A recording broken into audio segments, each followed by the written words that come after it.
오늘 본문은 하나님께서 모세에게 이스라엘 백성을 향한 그 구원의 약속을 다시금 말씀해주고 계시는 내용을 담고 있습니다. 우리가 지난주에 살펴본 대로 모세가 바로 앞에 가서 하나님께서 명하신 대로 이스라엘을 보내라, 내 백성을 보내라 라고 하였을 때 이스라엘이 그 이후에 겪은 노역의 강도는 더욱 거세졌고 상황은 더 힘들어져 버렸습니다. 그리고 난 후에 하나님은 모세에게 다시금 오늘 본문과 같이 말씀하십니다. 2절에 보시면 하나님이 모세에게 말씀하여 이르시되 나는 여호와이니라. 나는 여호와이니라. 뒤에 이어지는 약속의 말씀들을 다 하시기 전에 먼저 하나님께서 누구이신지를 다시금 말씀하고 계십니다. 하나님이 어떤 분이신지 알 때 그분이 말씀하시는 그 말씀의 무게, 그 말씀에 대한 우리의 태도, 그 말씀이 어떠한 말씀인지를 우리가 가늠해 볼 수 있기 때문에 그렇습니다. 나는 여호와이니라. 스스로 있는 자, 이 모든 세상에 그 어떠한 것이 존재하지 않았을 때에도 영원 가운데 스스로 계시던 그분, 그렇게 무에서 유를 창조해내신 존재의 근원, 그렇게 없는 것을 있는 것처럼 부르시는 있음의 근원이신 바로 여호와, 그게 나다. 무엇인가를 해내실 수 있는 분이시라는 이 전능의 하나님 엘샤다이보다는 한 단계 더 깊은, 더 높은 차원의 하나님의 자기 계시를 하고 계시는 것입니다. 스스로 계시는 존재의 근원이신 하나님, 이처럼 자기를 계시하시고 그렇게 스스로를 소개하시고 아브라함과 이삭과 야곱과 맺으셨던 그 언약을 말씀하시기 시작합니다. 그 언약의 내용의 핵심은 내가 그 땅, 가나안 땅을 그들에게 약속했다라는 것입니다. 이것은 창세기 15장에서 아브라함과 맺으신 그 횃불 언약에 기반한 것이죠. 밤하늘의 별을 보여주시면서 상속자, 아들이 없었던 아브라함에게 상속을, 그 기업을 약속하십니다. 아브라함이 저는 지금 상속자가 없습니다, 자식이 없습니다 했을 때 내 몸에서 날 자, 곧 이삭을 말씀하시면서 그가 상속자가 될 것이다. 그리고는 땅에 대한 약속을 하시기 시작합니다. 아브라함이 묻습니다. 하나님께서 이 모든 말씀하시는 것을 제가 무엇으로 어떻게 확실히 알 수 있습니까? 그때 하나님께서 짐승들을 데리고 오라 말씀하시고 그것을 쪼개라고 하십니다. 그렇게 맺은 언약이 바로 횃불 언약입니다. 해가 저물 때 아브라함이 잠이 들고 횃불, 연기가 나면서 횃불이 일어나서 그 쪼갠 고기 사이를 지나갑니다.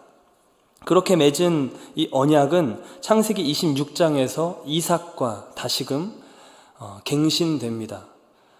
너의 아버지 아브라함과 맺은 언약, 그 언약을 너에게도 다시 지켜주겠다. 애굽으로 내려가지 말아라. 기근이 그 땅 가운데 들었을 때 애굽으로 가지 말고 지금 그랄 땅, 그 이삭이 머무르고 있었던 그 땅에 머무르고 있어라. 그렇게 갱신하십니다.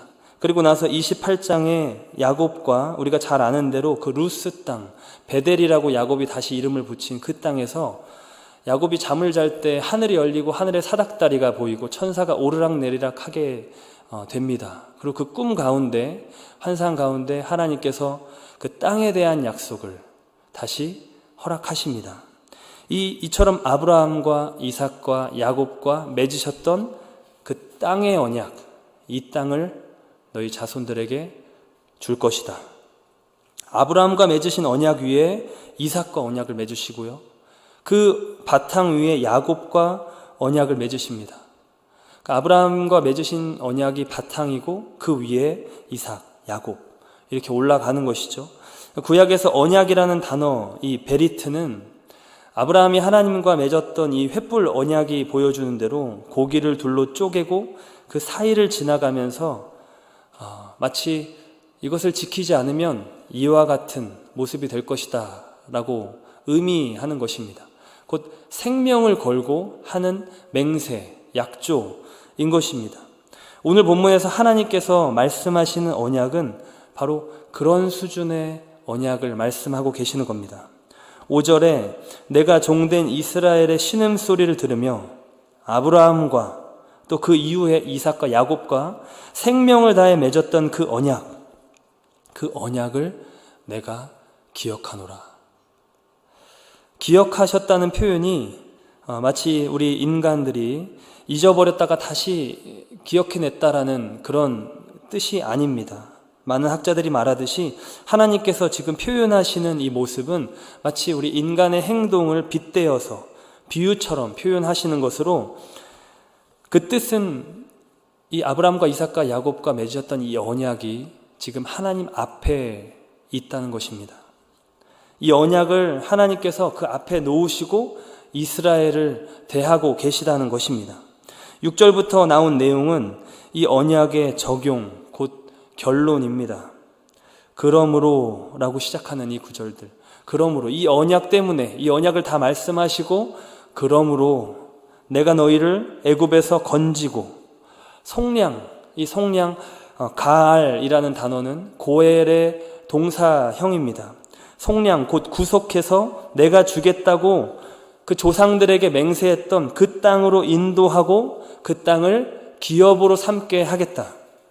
지금 애굽에서 더 심해진 노역에 절망하고 있을 이스라엘에게 이 언약을 다시 말씀하시고는 나는 여호와라 하셨다 하라.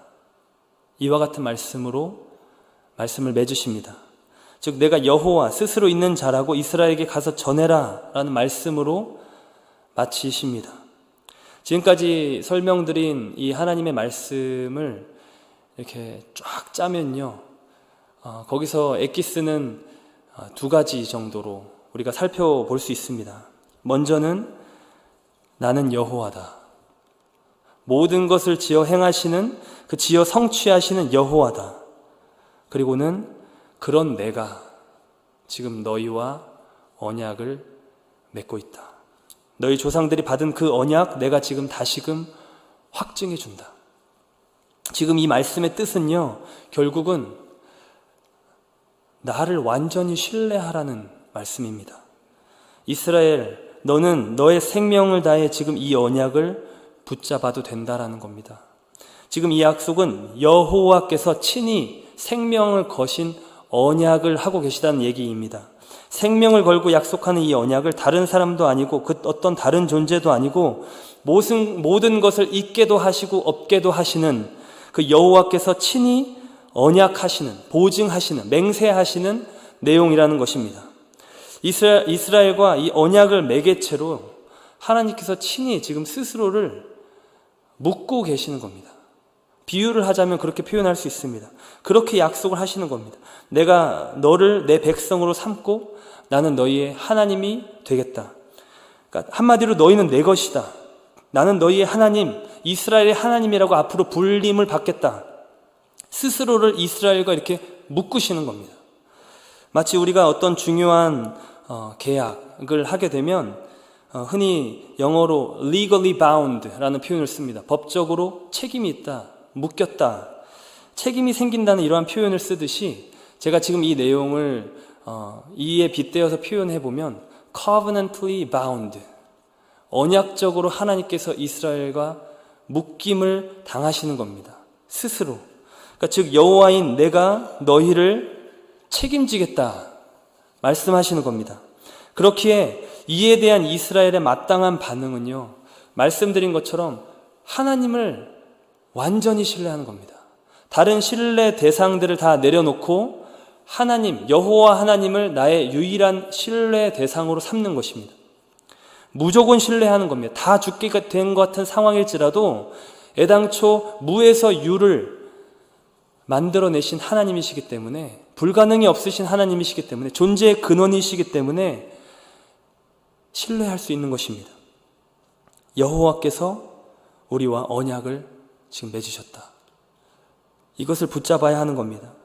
이스라엘이 앞으로 출애굽 그 이후에 우리가 잘 아는 내용처럼요, 출애굽 이후에 광야의 여정을 성공적으로 통과할 수 있는 비결은 바로 지금 오늘 본문에서 말씀하신 이 내용을 완전히 신뢰하는 것입니다. 비결이 바로 이것이었습니다. 가나안 땅에 들어갈 수 있는 유일한 자격이 바로 이것이었습니다. 우리와 언약을 맺으신 여호와 하나님, 그분을 완전히 신뢰하는가? 눈에 보기에 현실적으로 죽을 것 같은 상황에서도, 다 망한 것 같은 상황에서도 그분을 정말로 신뢰하는가? 우리를 책임지시겠다고 스스로 우리와 묶으신 그분을 정말로 여호와로 알고 있는가? 여호수아와 갈렙은 다른 10명의 정탐꾼과 달랐던 바로 그 부분이 바로 이와 같은 부분입니다. 민수기 14장 8절로 9절에서 여호와께서 우리를 기뻐하시면 우리를 그 땅으로 인도하여 들이시고 그 땅을 우리에게 주시리라. 이는 과연 젖과 꿀이 흐르는 땅이니라. 다만 여호와를 거역하지는 말라. 또 그 땅 백성을 두려워하지 말라. 그들은 우리의 먹이라. 그들의 보호자는 그들에게서 떠났고 여호와는 우리와 함께 하시느니라. 그들을 두려워하지 말라 하나.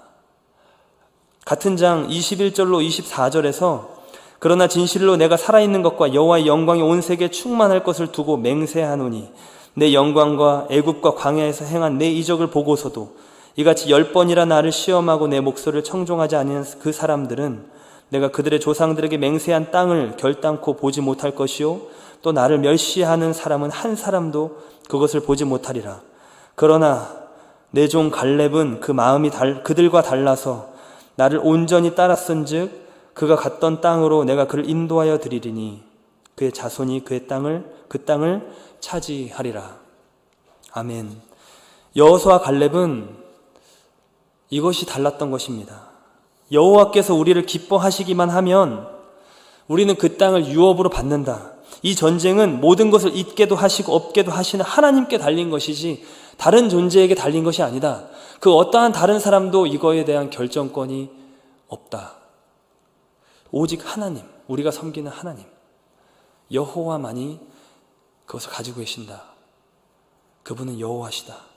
지금 우리 앞에 있는 안악자손이 아무리 강하고 크다고 해도 그들에게는 사실 이것을 정말로 완전히 신뢰하고 있기 때문에 그들의 마음에 가득 이에 대한 하나님에 대한 신뢰를 가지고 있기 때문에 안악자손이 아무리 크다고 해도 상관이 사실 없었던 겁니다.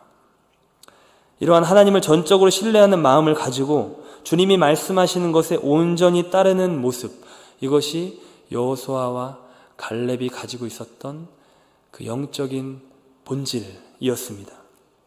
하나님이 누구이신지를 안 겁니다.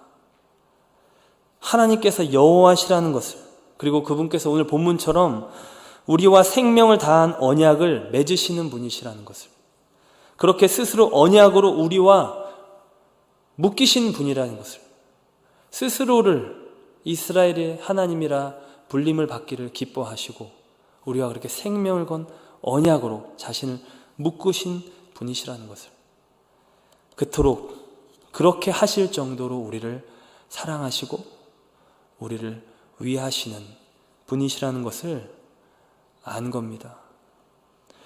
모세도 동일합니다. 지금 오늘 본문이 속한 6장에서 이 내용을 받고 있는 지금 모세는 우리가 오늘 읽지는 않았지만 12절에 보듯이 아직 그 내용을 다 받아들이고 있지 못하는 것처럼 보입니다. 그럼에도 모세는 결국 이 내용을 마침내 깨닫게 됩니다. 출애굽기 33장, 34장에 보면 그 바로 앞장 32장의 금송아지 사건으로 그 언약을 완전히 깨뜨린 이스라엘에게 맹렬하게 하나님께서 진노하게 되십니다. 그 하나님 앞에서 정말 한낱 피조물이지만요, 그 두렵고 떨림으로 이와 같은 고백을 합니다. 내가 주님의 목전에 은총을 입었사오면 이 족속을 주의 백성으로 삼으소서. 그리고 그 땅까지, 그 땅에 이를 때까지 우리와 동행하소서.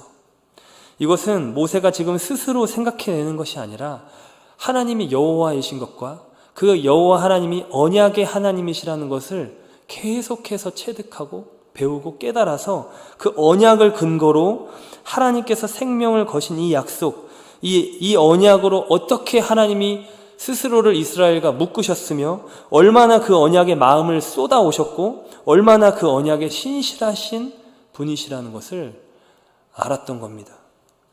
우리 하나님은 여호와이시다. 그리고 그분은 언약의 하나님이시다.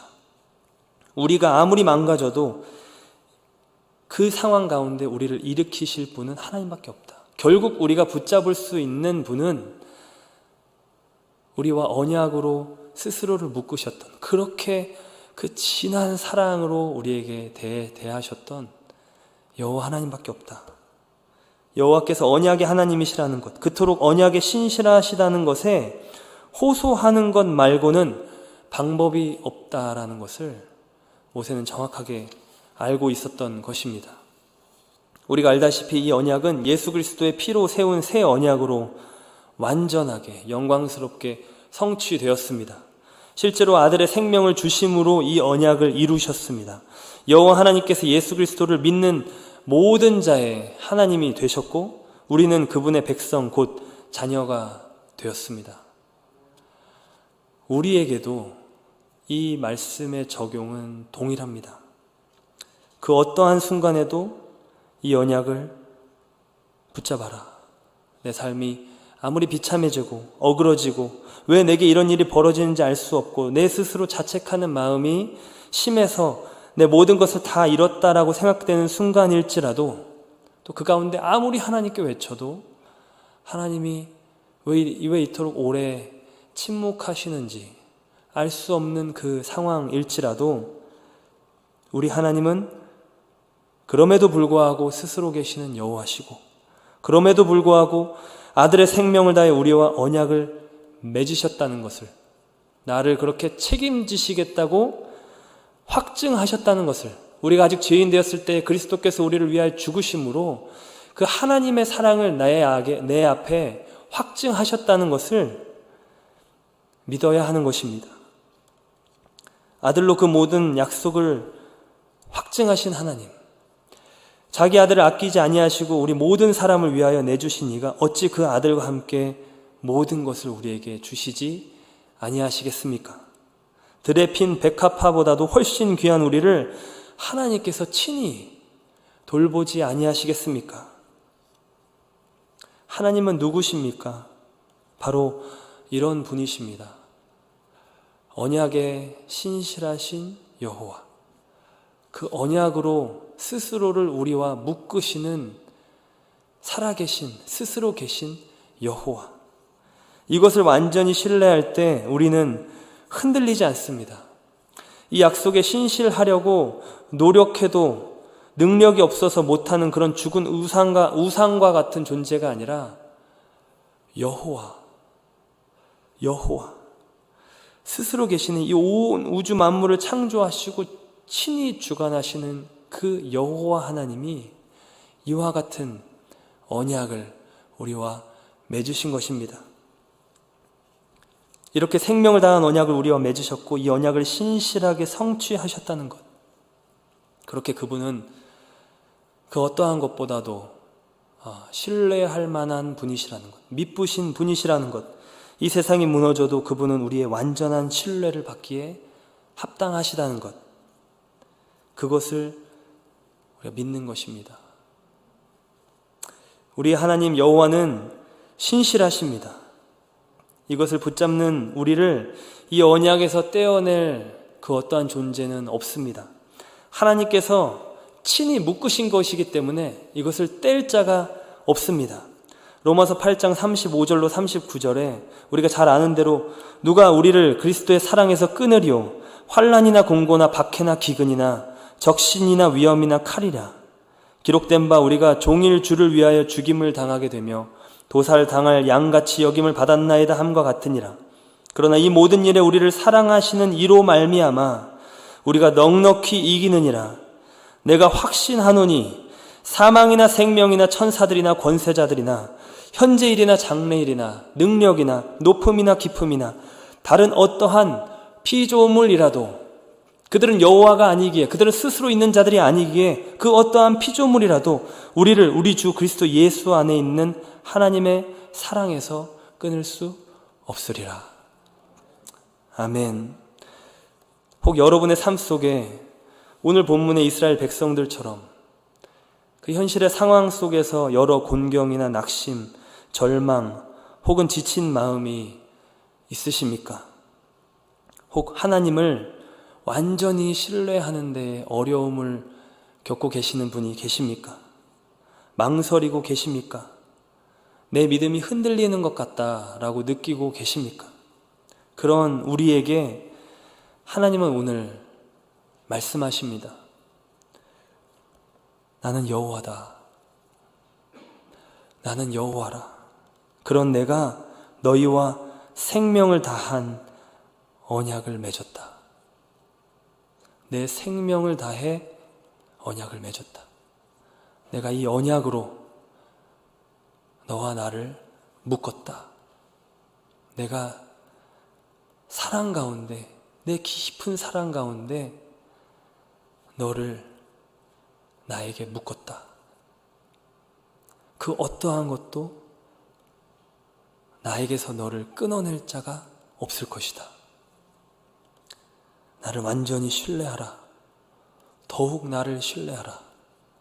어려움이 극심하면 극심할수록 그 가운데 여호수아 갈렙처럼 나를 신뢰하라. 모세처럼 나의 언약에 호소하라. 더욱 나를 바라보아라. 이와 같은 하나님의 말씀에 믿음으로, 신뢰로 반응하시는 우리 모두 되시기를 간절히 소망합니다.